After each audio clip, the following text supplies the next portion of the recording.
Assalamualaikum warahmatullahi wabarakatuh. Hai teman-teman, video kali ini saya akan mengajarkan dan menjelaskan bagaimana cara menginstal aplikasi di laptop.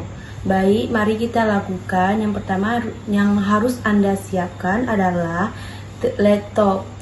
Mari kita lakukan bagaimana cara menginstal aplikasi di laptop. Yang pertama-tama terlebih dulu kita harus membuka Google Chrome.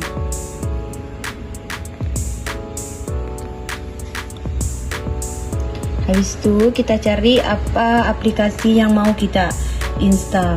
Contohnya Facebook.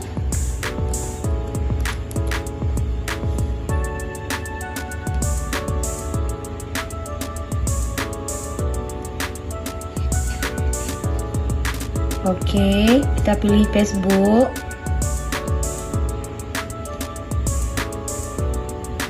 Instalkan, tekankan ini yang di sudut yang di samping bintang.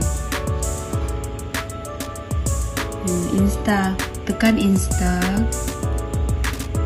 Setelah selesai melakukan apa yang saya ajarkan tadi, maka Facebook akan muncul di sini.